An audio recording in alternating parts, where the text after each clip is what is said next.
Hello students, सो मैं आपको national education policy 2020 के बारे में बताने वाली हूँ इस वीडियो में।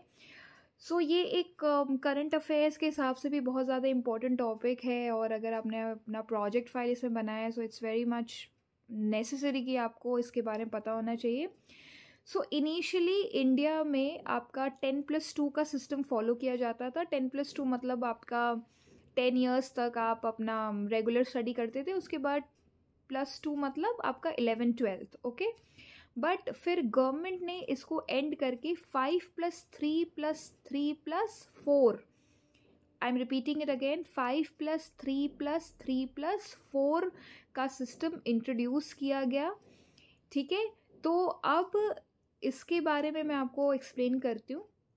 बेसिकली गवर्नमेंट ने बोला कि आपका 5 इयर्स का फाउंडेशनल फेज़ होगा, जिसमें आपका जो भी आपका prep, then LKG, UKG, first, second, तो ये 5 साल जो है बच्चा अपनी फाउंडेशनल स्टडी करेगा, जिसमें जब बच्चा 3 साल का होता है तो प्रेप में जाता है। ठीक है, और प्रेप में जाके फिर अपना UKG, LKG, UKG, first, second करता है। तो इसमें मेन एम था कि इसमें बच्चे का लैंग्वेज डेवलपमेंट अच्छे से हो और उसे प्ले बेस्ड लर्निंग कराई जाए। ठीक, उसके बाद आया 5+3। 3 में आपका था कि आपका 3rd, 4th, 5th। तो जब बच्चा ये 3rd, 4th, 5th में है तो उस टाइम पे उसको एक्टिविटी बेस्ड लर्निंग कराई जाए, उसको आप इंटरैक्टिव तरीके से पढ़ाइए ताकि उसका कॉग्निटिव डेवलपमेंट हो सके। और गवर्नमेंट ने बोला कि मदर टंग को प्रायोरिटी देना है। Basically a student has to learn 3 languages, English, Hindi and their own mother tongue. Class 3 to 5 में आपके ये सारे फीचर्स थे। देन आता है मिडिल फेज, जो आपका again for 3 years which is 6th, 7th and 8th। तो यहाँ पे उन्होंने बोला कि बहुत ज़्यादा ज़रूरी है कि उन्हें बेसिक मैथ्स और साइंस की नॉलेज हो, ताकि आगे चल के वो अपनी स्ट्रीम डिसाइड कर सके और उनको नॉलेज रहे। बेसिकली यहाँ पे उन्होंने बोला कि जैसे क्लास 6 से अब कोडिंग स्टार्ट हो गई है, तो इसमें एक पैराडाइम शिफ्ट किया है कि जो पुराने ट्रेडिशनल तरीके थे पढ़ाई के, उसको हटा के आप नए तरीक़ों से बच्चों को पढ़ाइए।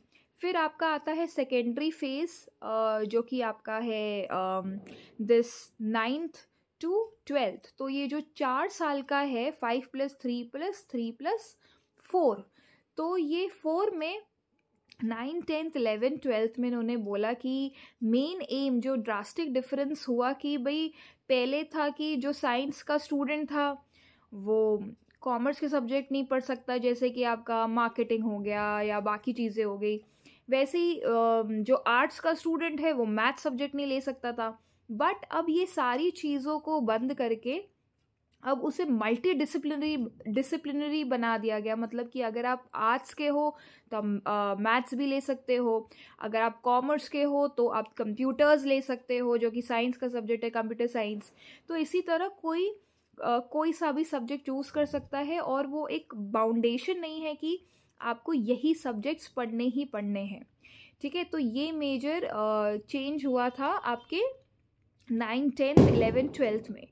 ऑलराइट, और भी बहुत सारे आपके इसमें चेंजेस हुए हैं, जैसे कि आपका जो एग्ज़ाम पैटर्न है, अगर 11, 12th की बात की जाए तो अब वो सेमेस्टर वाइज एग्ज़ाम होगा।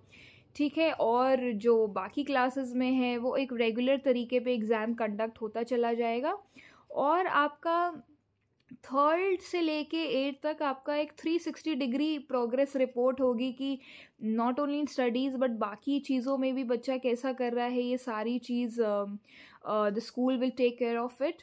और तो ये थे जो मेन चेंजेस हुए हैं और जिसके बारे में आपको पता होना चाहिए। These were the major changes जो कि आपके नेशनल एजुकेशन पॉलिसी 2020 में हुए हैं। Thank you.